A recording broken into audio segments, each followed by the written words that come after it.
Mungkin podcast ini bakal panjang karena skop yang dibahas cukup luas, jadi siapin tempat duduk yang enak, pakai headset, dan kita mulai podcastnya.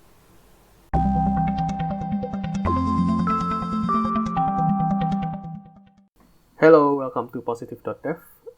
Hari ini kita pertama kali akan mencoba section sprint kita, jadi dari podcast kita. Jadi mungkin singkatnya, section sprint ini tempat di mana kita membahas apa sih yang udah atau sedang kita kerjakan.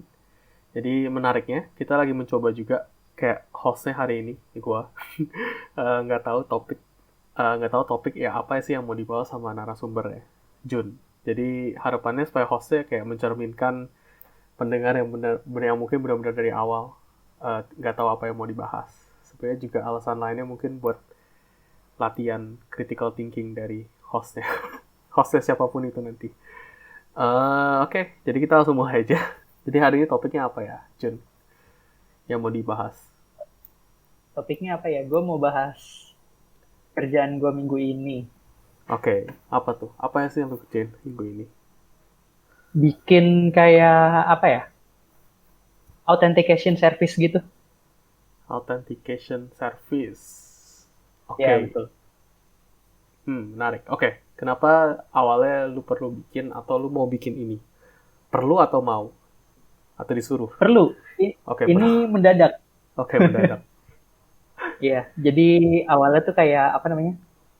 Ini tuh belakangan lah, karena masih butuh benerin infrastruktur segala macam kan.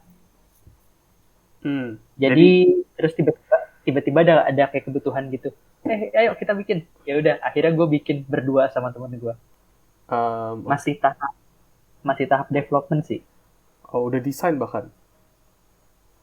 Desain udah. Oke. Jadi backgroundnya karena ada kebutuhan authentication.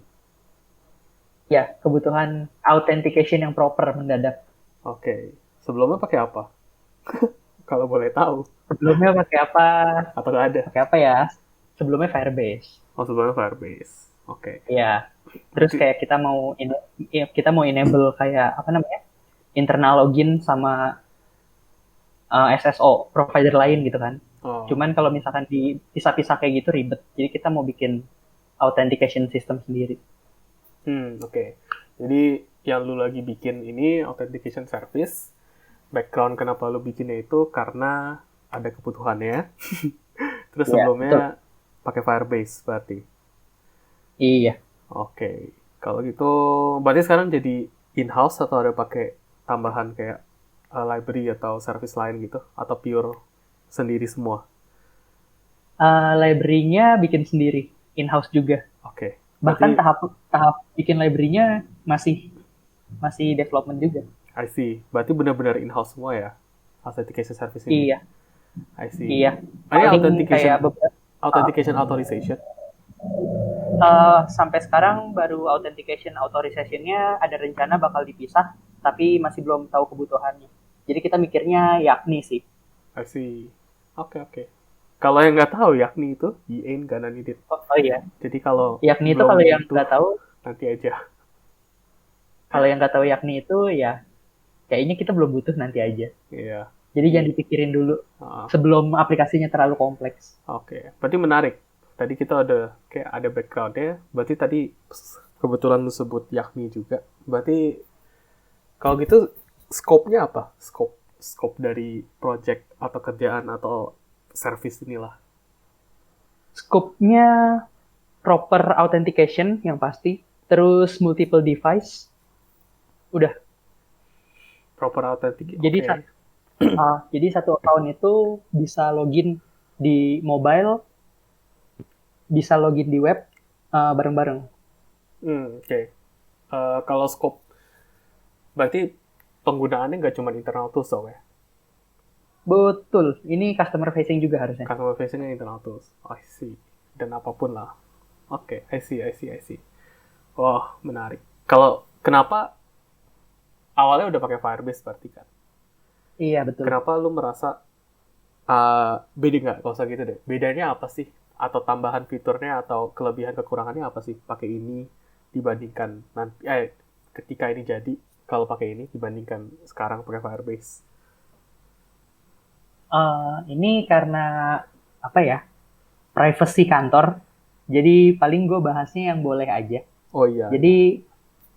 Jadi kalau menurut kami authentication itu yang saat ini kurang proper, Oke. dan lo tahu sendiri legacy code kayak gimana kan. Ya. Dan kita banyak yang sulit mahamin. Jadi ya udah kita bikin yang proper aja sekalian dari awal. Dan dari tech stack kantor gue juga mau mau pindah. Jadi ya udah sekalian aja ganti tech stack. Jadi bikin bikin baru dengan tech stack yang baru. Bikin library yang reusable juga sekalian. Oh I see. Bikin library reusable, tech stack-nya berubah. Tapi bukan Ya, berarti ada masalah sama ada use case yang nggak bisa di-handle Firebase gitu ya. iya betul. Cuman ya pengen pindah aja, pengen bikin yang lebih benar Iya, aja, gitu berarti kan. iya. Pengen bikin yang lebih proper aja. I see. Tadi menarik juga lu sebut mendadak. Berarti Iya ada itu kebutuhan karena mendadak mendadak. kah? Atau emang Iya udah betul. prioritinya yang gue penasaran sih lebih ke misalnya kan gue nggak tahu ya karena ada timeline gitu gak sih kayak Ada. quarter 3 ini bakal kerjain apa ada. Ada. Oke, berarti apakah itu udah masuk dalam timeline atau Belum, itu bener-bener mendadak. Jadi di sprint planningnya itu, gue harusnya udah mulai ngerjain buat bikin yang lain lah. CI/CD, iya, Oke. buat bikin CI/CD. Disebut juga. Terus tiba, nah terus ya udah tiba-tiba, ayo kita butuh ini. Ya ada beberapa kayak problem gitu, Oh, oke. Terus langsung dihajar lah. langsung dihajar aja udah sekalian. Mantap. Oke, berarti sekarang lu udah tahap implementasi ya? Jadi Development, yang sorry. ngerjain, ya lagi development. Jadi ngerjain itu berdua. Desainnya udah kelar sih, desainnya udah mateng kalau menurut gua. Hmm. Terus cuman yang kurang kayak helper-helper gitu. Hmm. Oke. Kayak apa namanya? Kayak misalkan ini kan nanti mau dipakai sama service lain juga kan. Hmm. Jadi siapin SDK-nya, terus siapin service-nya, siapin library-nya juga kalau misalkan nanti ada yang mau pakai stack ini gitu. I see. Tapi kalau Jadi bener-bener masih mentah. kalau dari software development prosesnya dulu, dari awal ada ide, bukan ide sih, dari awal di sprint planning perlu bikin ini sampai sekarang itu udah berapa lama? Maksudnya 1-2 minggu kah, 3 minggu kah? Kayak mulai apa ya? Masalahnya muncul itu hari Kamis apa Jumat gitu. Oke, for Terus reference hari ini hari Sabtu. Jumatnya Jumat minggu lalu ya. Oke, cuma minggu lalu. Oke. Terus hari itu juga gue langsung propose desainnya. Hari Jumat.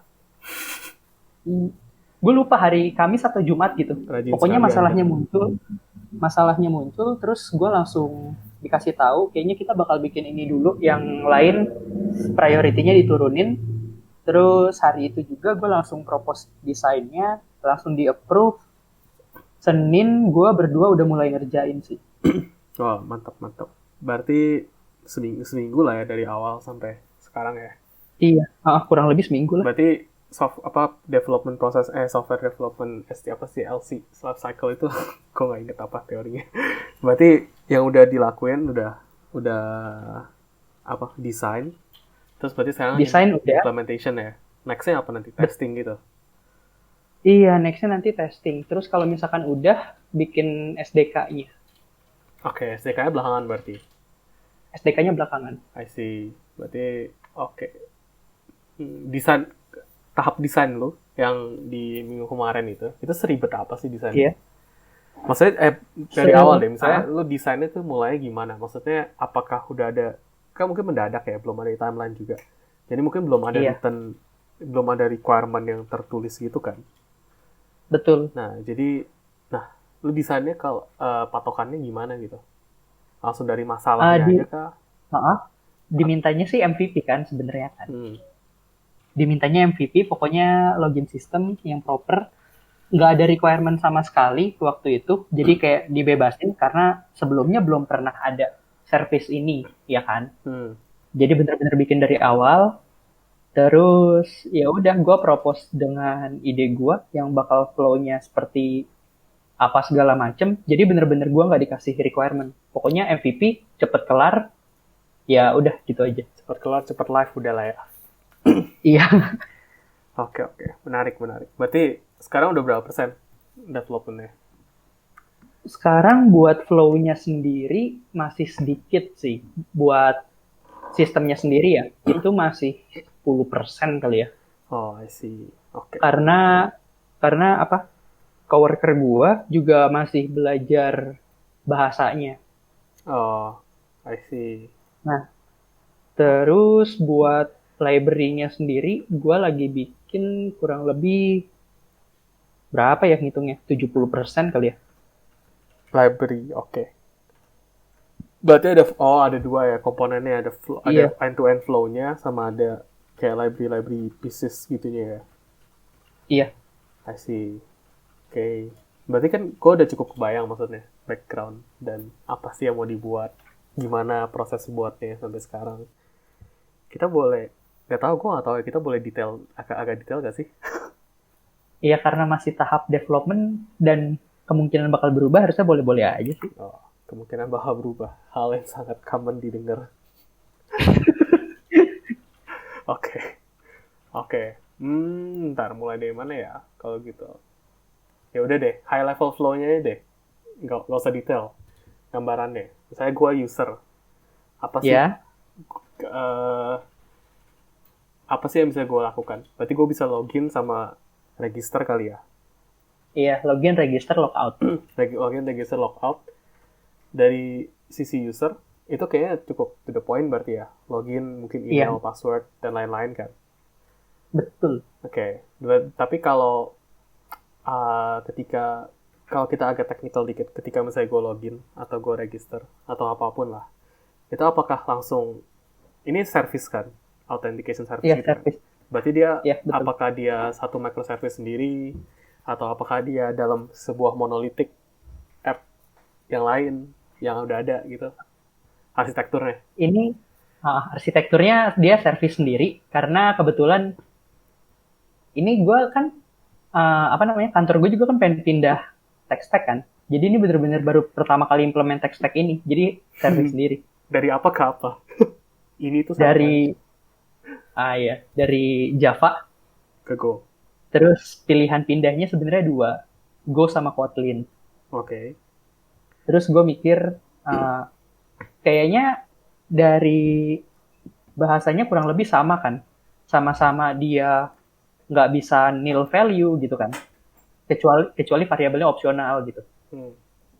Terus sama-sama bahasanya learning curve-nya menurut gue cukup rendah. Apalagi dari Java kan, dari Java ke Kotlin itu rendah. Dan dari C ke Golang itu rendah. Dan kebetulan gue berdua yang ngerjain ini Ya. sama-sama bisa C sama Java. Jadi menurut gue bakal sama lah learning curve-nya gitu kan. Ah. Nah terus apa ya? Terus gue ngelihat dari performance sih sebenarnya sih.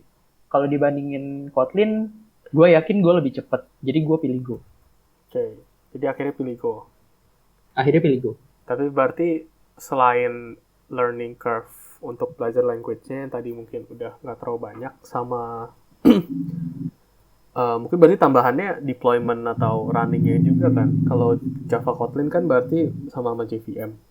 Maksudnya Iya, betul. kalau sekarang udah Java pindah Kotlin ya mungkin deployment-nya sama kan ke JVM gitu. Iya. Berarti kalau pakai Iya, Go kemungkinan ada perubahan di kayak ya apa deployment atau CI/CD-nya gitu berarti ya. Nah, kebetulan CI/CD-nya belum ada kan. Jadi I kita masih see. deployment manual. I Jadi ya udah see. bikin aja. Oke.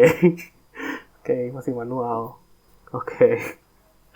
Oke. Berarti tadi kan oh ya kita lagi bahas infrastructure ya. Berarti Iya. dia microservice sendiri. Berarti ketika user facing front end-nya atau app-nya ada user misalnya request untuk login atau register, berarti dia nggak langsung nge-hit service ini kah? Ada kayak proxy service-nya dulu atau langsung Ada. Pakai proxy. Lewat proxy dulu. Oke, lewat proxy dulu berarti ya.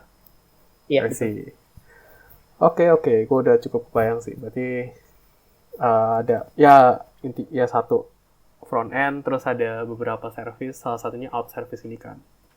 Iya, betul. Komunikasinya antar microservice-nya? HTTP atau gRPC? Atau ada lagi yang lain? Antar service ya. Untuk saat ini sih masih HTTP sih.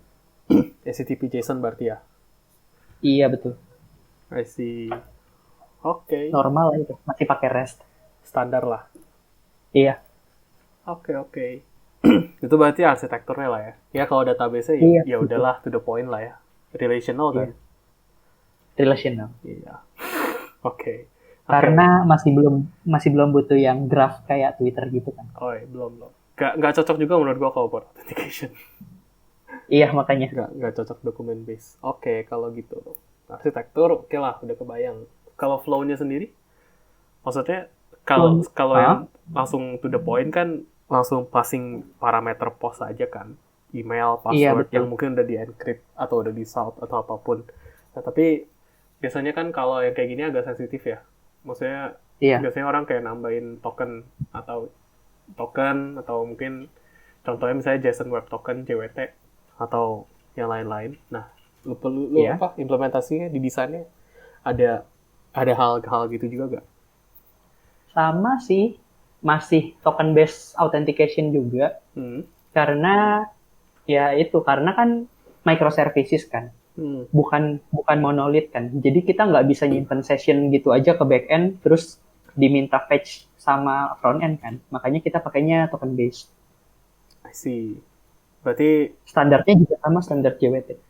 Berarti pakai ada token yang standar JWT yang disimpan oleh usernya juga kan, user app-nya. Iya, betul. Yang ada expiry atau timeout-nya. Iya, betul. Oh, I see. Iya, kayak semua authentication basic loh. Tipikal lah, standar ya. Karena MVP juga kan, belum fancy-fancy. Betul. Oke. Berarti ya udah flow-nya to the point lah ya. Itu berarti ada session, ntar disimpan di session gitu kan. Iya. Yap. Oke, tadi lu sebut juga apa ya? Ada SSO. Kayaknya gue sempat dengar ada SSO. Oh iya, itu tadi off the record kayaknya. Oke. Itu SSO ini yang Google single sign on, Facebook single sign on itu kah? Yang lu maksud? Iya, betul. Berarti ini juga masuk dalam scope-nya kah? Masuk dalam scope-nya, tapi buat MVP belum dimasukin. Belum masuk MVP. I see. Berarti MVP ini belum ada SSO gitu lah ya? Iya. Oke, gue udah kebayang sih. Berarti, maksudnya apa yang lo bikin, objektifnya, terus flow-nya gimana, ya authentication service intinya lah ya, in general, sama lah. Gitu. Berarti, tadi menarik juga, lo milih Go. Oke. Mungkin kita bahas itu aja kali ya. Gue penasaran banget sih sama Go-nya. Gimana, lo pakai framework? Atau Go langsung bawaan kosongan gitu, atau ada frameworknya, atau pakai framework yang lu bikin sendiri? Apa ya? Nah itu kan gue tadinya propose, terus gue ada bilang sih apa gue pakai framework yang gue bikin aja gitu kan. Nah tapi gue sendiri nyadar kalau framework yang gue bikin itu sebenarnya belum tahu arahnya mau kemana kan. Jadi kalau misalkan dikembangin, kalau misalkan out system ini dikembangin pakai framework yang gue bikin, itu gue rasa kayak nanti buat nambel frameworknya bakal ribet. I see. Takutnya malah jadi double kerjaannya ya? Iya, betul. Akhirnya kerjain ini juga. Akhirnya gue bikin frameworknya lagi sendiri yang kurang lebih kayak apa yang gue implement, tapi lebih gue mikirnya lebih robust sih, karena framework yang gue bikin buat gue personal itu kan trial and error kan. Kalau yang ini gue udah lewatin trial and errornya, jadi gue pikir lebih robust. Ya sih. Lu mau promosiin kak framework lu yang udah pernah lu bikin? Gak usah, namanya agak bahaya namanya. Nanti gue cari gue lupa namanya apa. Go something. Iya, Go something. Oke, nanti gue cari di GitHub lu. Oke. Berarti in summary aja, framework lu handle apa aja kalau gitu yang udah bawaan? Maksudnya kalau gue import framework atau library lu, apa aja sih yang gue dapet? apa ya, apa namanya, support HTTP, support HTTPS, Hmm. udah bisa pasang apa namanya, udah di support middleware, request sama response-nya juga udah built-in, jadi lu kayak tinggal masukin objek doang, dia bikinin ininya Payload-nya. otomatis, Hmm. bikinin payloadnya otomatis, terus handle connection database, Oke. sama udah ada life cycle-nya. Udah ada life cycle-nya. Berarti ada on start, Iya, on stop, on pause gitu-gitunya.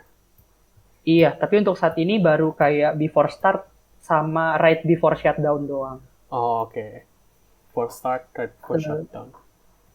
I see, I see. Terus apa lagi ya? ORM kali ya? Bukan ORM, query query builder. Query builder. Itu lu bikin sendiri juga Query builder. kah? Iya, Oh my god. Gila, rajin banget. query builder sama terakhir, lupa gue. Satu lagi, GraphQL shutdown. Oh iya. Oke lah. Udah itu, Tapi baru itu. menarik kan. Setahu gue, Go itu belum banyak apa ya, library gitulah yang tadi lu sebut-sebut itu, kayak query builder gitu-gitu. Gue ya mungkin gue juga jarang pakai Go.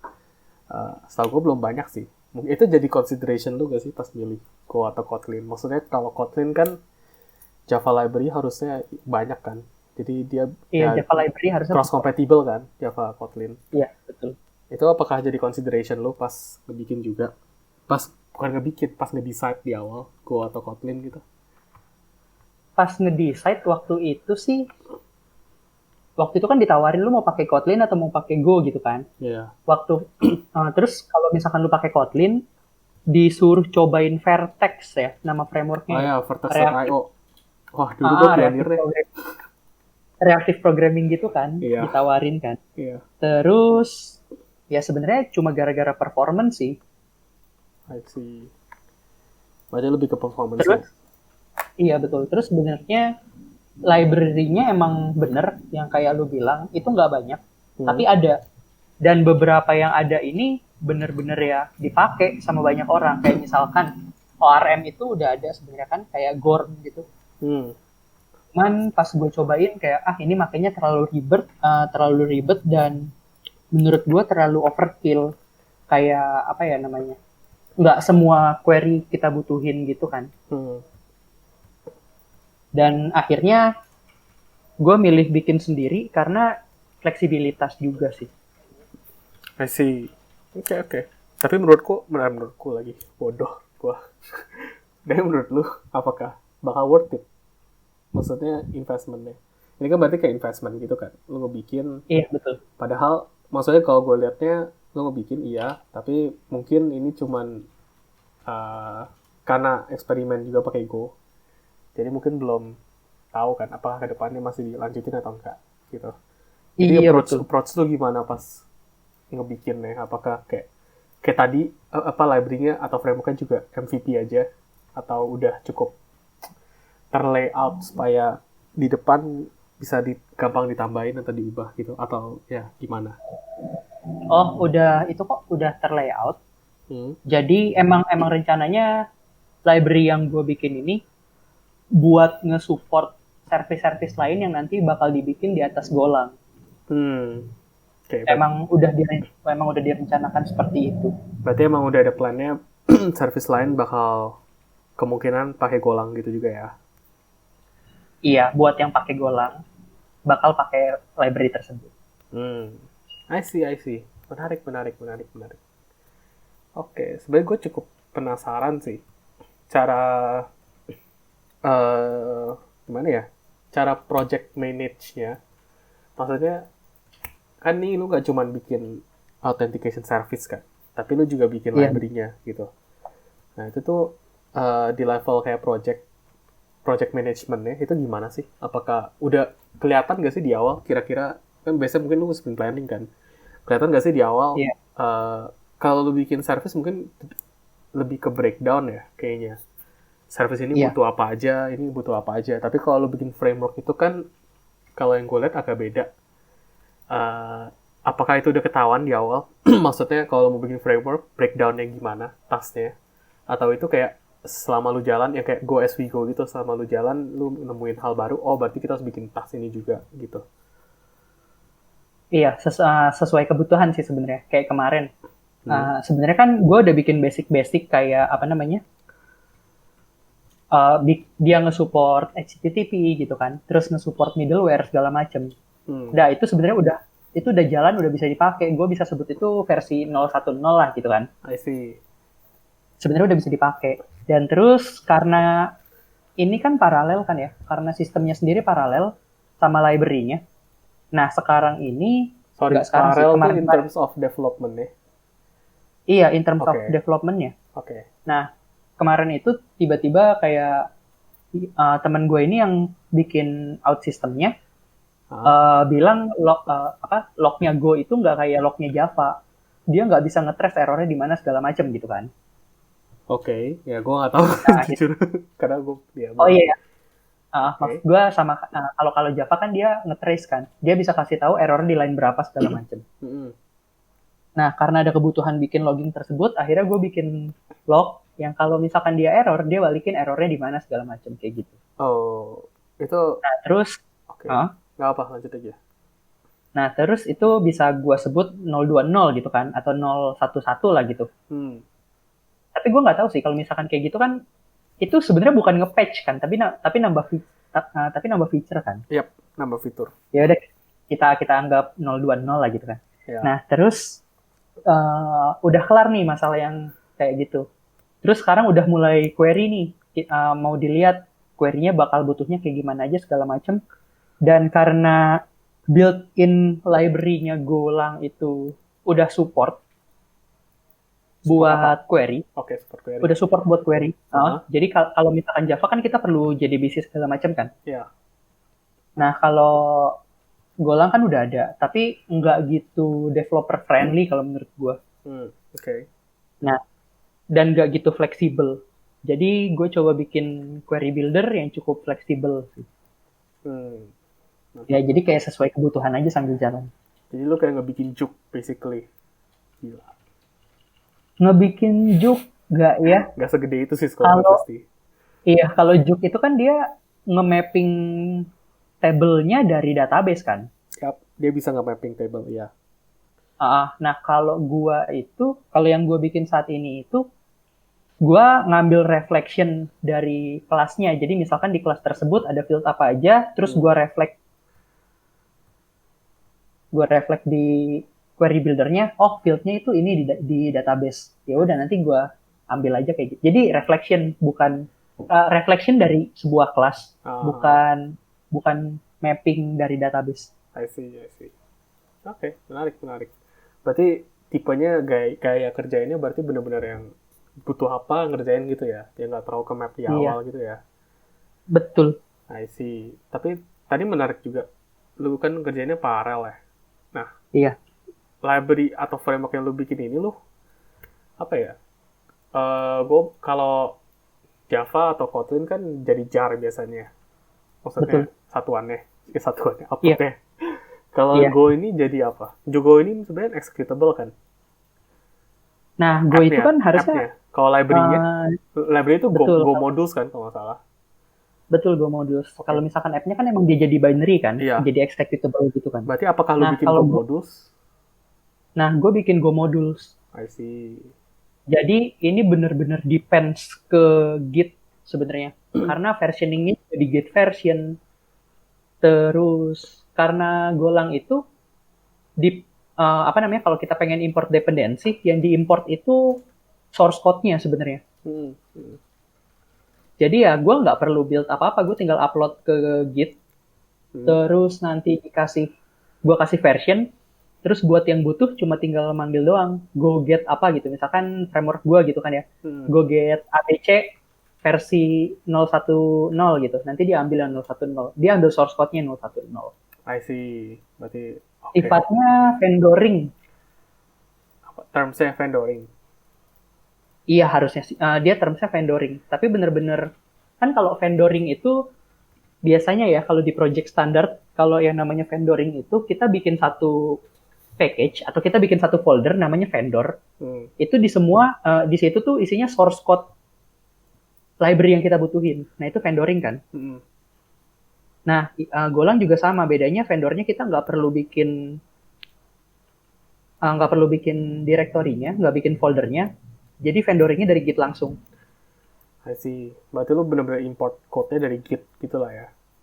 Iya betul. Jadi kalau misalkan, gue lagi butuh apa misalkan query builder nih.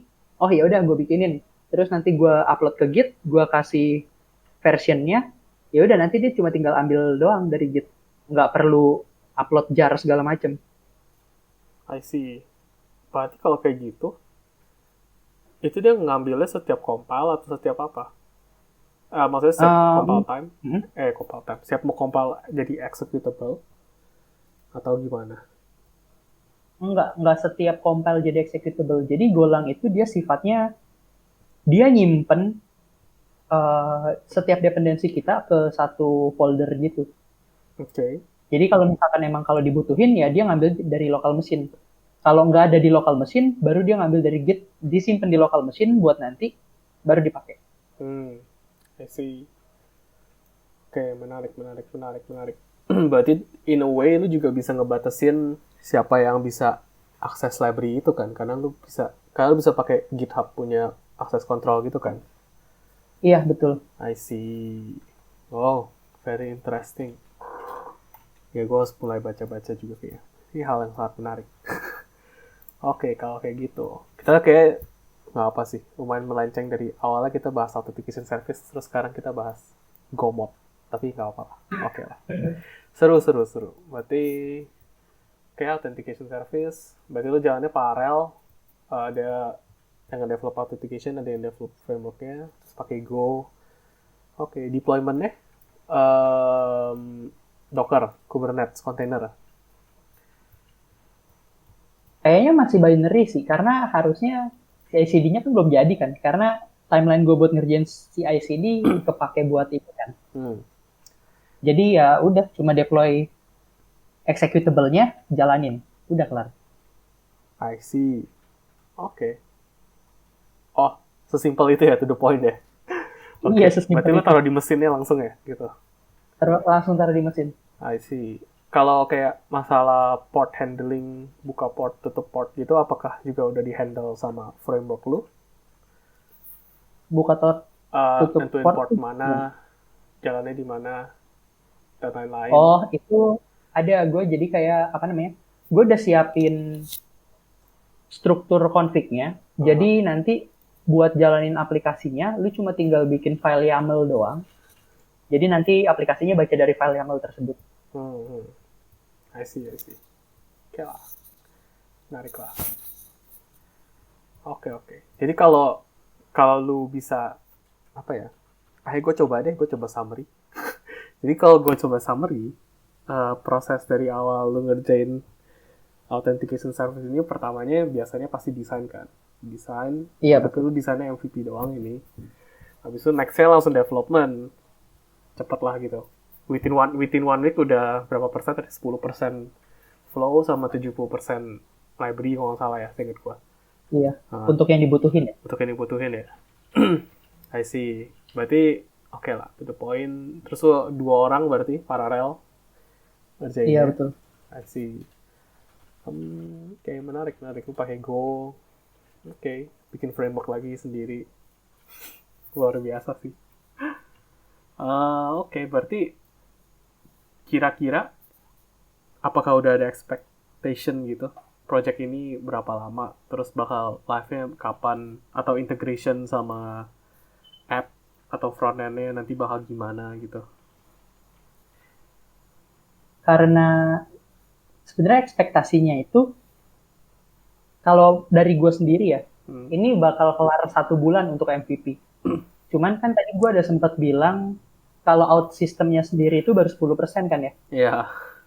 10% itu apa yang dikerjakan sih menurut gue.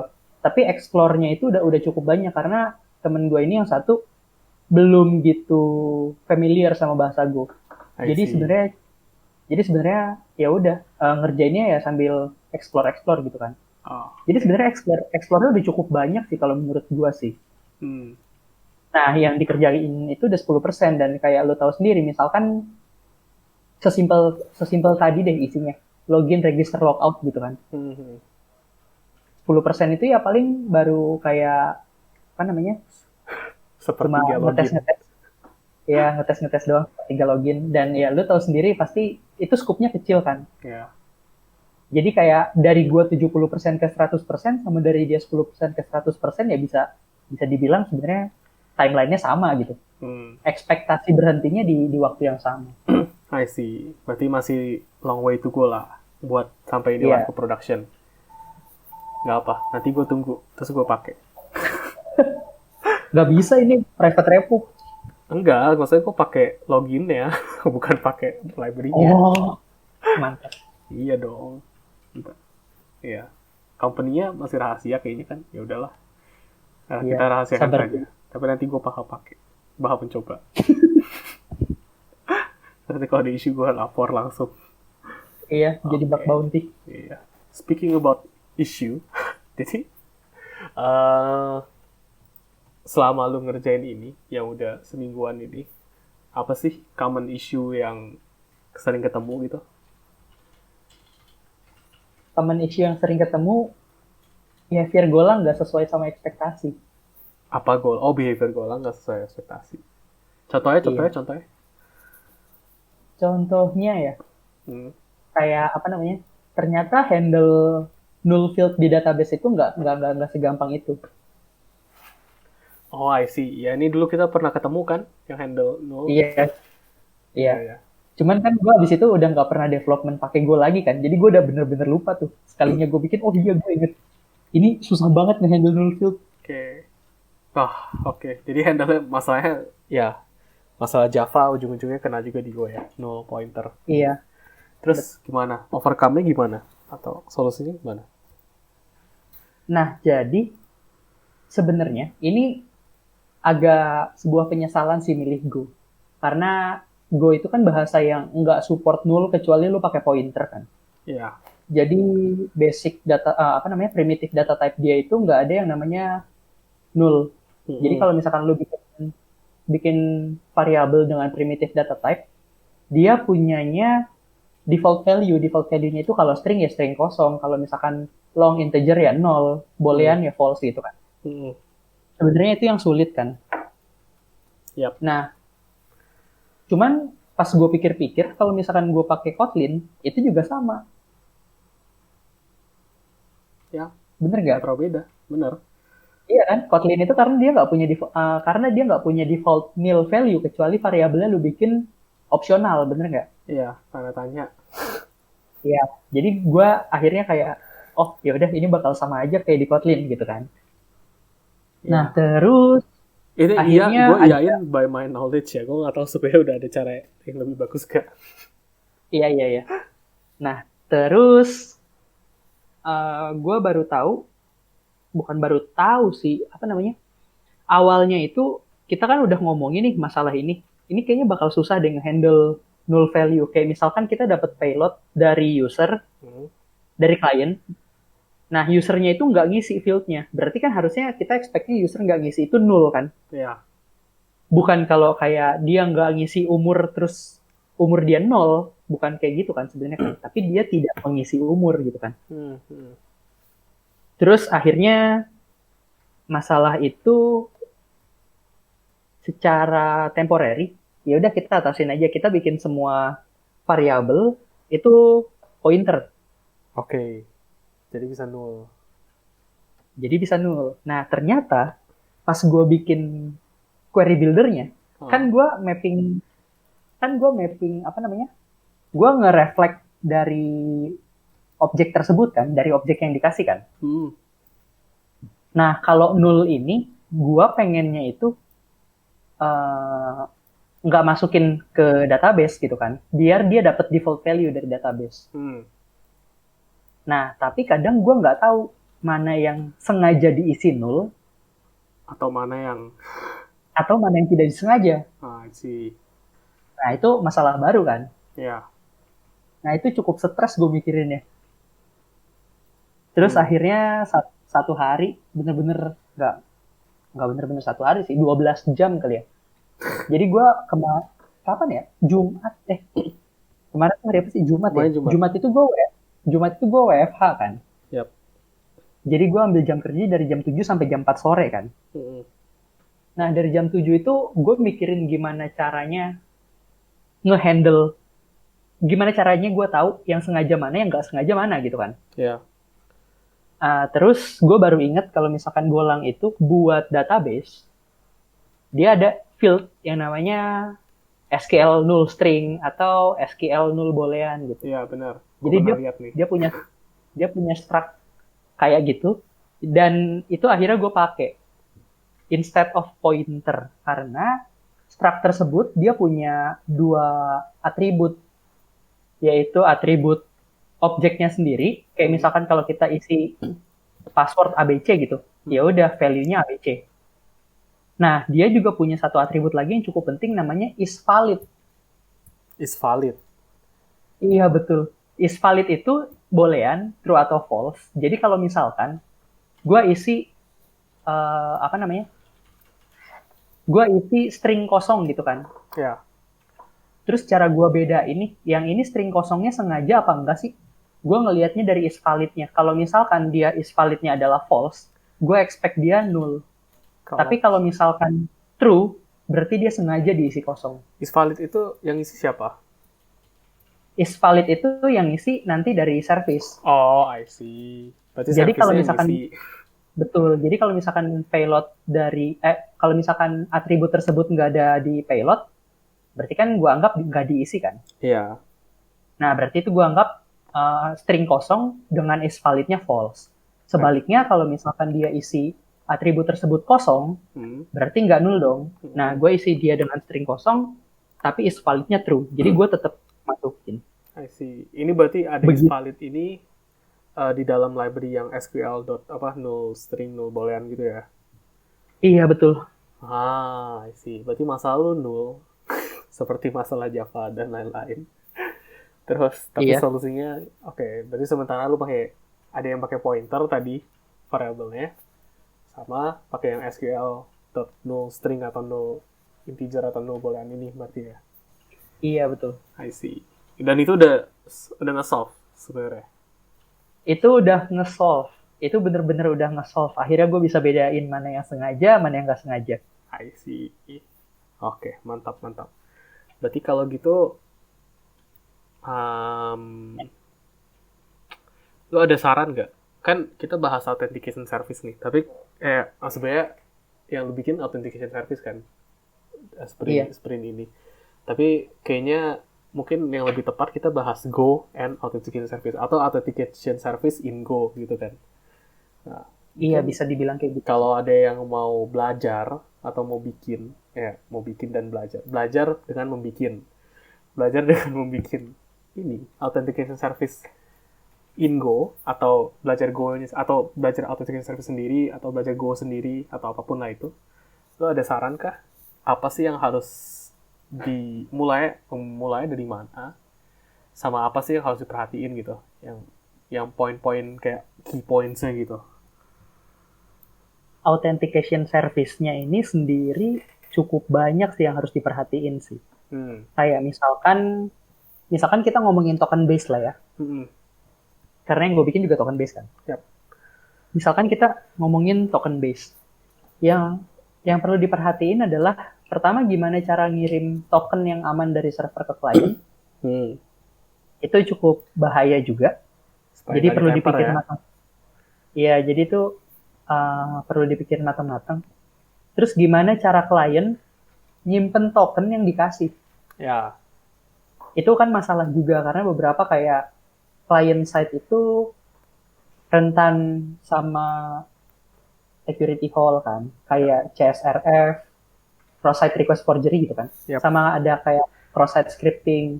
Yeah. Kalau misalkan token tersebut nggak disimpan dengan baik, bisa diambil sama orang, bisa jadi dipakai. Iya, bisa dipakai untuk login. Account takeover gitu kan. Iya. Yeah. Nah, account takeover itu bisa dibilang priority zero sih, karena itu bahaya banget. Datanya itu data credential user gitu kan. Karena kalau itu nggak di fulfill, ya requirement lu belum kelar. Iya, betul. Projectnya gagal. Betul. Nah, Cuman karena client side emang penuh dengan security hole, mau kita secure apapun nyimpen tokennya di mana, karena dia adalah client side, semua variabel pasti kelihatan. bisa di-debug, bener nggak? Yap. Apalagi browser sekarang itu dia udah punya debugger sendiri kan. Benar. Bisa ngasih breakpoint lah segala macem, bisa ngasih tahu stepnya udah sampai mana segala macem. Nah itu bahaya. Ya. Nah jadi perlu dipikirin juga sih itu. Kayak gimana cara nyimpennya yang aman segala macem, gimana cara ngirimnya yang aman segala macem. Terus sama expiration-nya token. Session token expiration berarti. Iya, itu yang cukup perlu dipikirin juga. Karena kita nggak tahu kapan dia invalid tokennya, kecuali kita kasih tahu kan expiration-nya kapan segala macam. Berarti berapa lamanya ya? Betul, berapa lamanya token tersebut bisa dipakai. Kayak, ya ini sebenarnya kayak masalah sendiri gitu, ini cukup panjang sih. Dan sebenarnya mungkin nggak berapa lama juga, karena misalnya lu ganti password, ekspektasinya token lama lu udah nggak valid juga harusnya. Iya betul. Yang lagi login session lu harusnya udah keluar, harusnya. Oh iya betul. Iya. Betul. Expect-nya udah logout gitu kan. Iya, jadi banyak lah. Berarti seputar kalau yang authentication berarti lebih ke seputar security-nya, ya karena emang authentication. Betul. Ya di client side dan utamanya berarti di client side ya, tapi juga cara mining tokennya dan expiration-nya kan. I see. Ada lagi kah saran lu kalau untuk Go-nya? Ya, kalau untuk Go-nya ya, sebenarnya buat apa namanya? Buat decide text stack sih sebenarnya sih. Kayak kalau misalkan tergantung kebutuhan sih, kayak misalkan ternyata butuhnya cepet, jangan coba-coba sama text stack yang lu belum familiar sih. Cuman karena ya ini sebenarnya gambling juga sih, karena ngincar performance kan. Karena yang namanya authentication service itu kan pasti user login logout segala macem, terus nge-invalidate token segala macem, itu kan RPS-nya tinggi kan sebenarnya kan. Apalagi kalau misalkan lu nyimpen expiration tokennya itu sebentar, jadi kayak sebentar-sebentar dia request token baru segala macem. Makanya gue mikirnya kayaknya ini performance-nya mesti dibagusin segala macem. Ya, tergantung user base, tergantung use case juga lah basically. Iya betul, tergantung use case. Nah tapi kalau misalkan emang pengen pakai Go, gue bukan yang gak saranin sih, tapi kan gue cuma nginget. Kenapa? Kan lu advokat Go. Nah, gue bukan yang gak saranin sih, tapi kalau misalkan lu emang pengen nyoba Golang, buang jauh-jauh konsep OOP sih kalau menurut gue sih. Karena dari kemarin itu bukan fungsional, karena dia apa ya bahasanya ya? Dia sama kayak C, lu bisanya bikin struct gitu. Dia nggak ada yang namanya I see. Lebih ke data structure-nya berarti. Objek kan. Multiple inheritance segala macem. Terus kayak apa namanya? Semuanya udah kan kalau di kalau di Java itu kan semuanya udah pointer kan. Iya. Itu sebenarnya itu apa ya bahasanya? Itu advantage sama disadvantage-nya Java sih kalau menurut gua sih. Semuanya itu pointer di sana. Nah, di Golang itu balik lagi nih, kalian perlu inget-inget lagi yang namanya pass by reference, pass by value, ya gitu-gitulah. Oke. Jadi mungkin lebih low level kali ya? Bukan, mungkin lebih verbose lebih tepatnya. Iya, lebih verbose. Iya, itu. Lebih verbose. Iya. Jadi kayak masalah kita berdua itu kemarin gara-gara kita udah biasa pakai Java, jadi kita pengen implement apa yang bisa diimplement Java di Golang. Nah, itu yang dibuang jauh-jauh sih. Kayak kalau misalkan lu jauh-jauh, lu balik lagi mikir, ini kalau implement pakai sih kayak gimana ya? Ya lu pasti nemu solusi dari masalah yang lu punya lebih cepat sih. I see. Oke. Itu aja cukup saran lu untuk authentication service dan Go. Iya, paling itu aja sih. Mantap lah kalau kayak gitu. Kayaknya udah cukup sih kita bahas ini. Maksudnya kita udah cukup detail juga.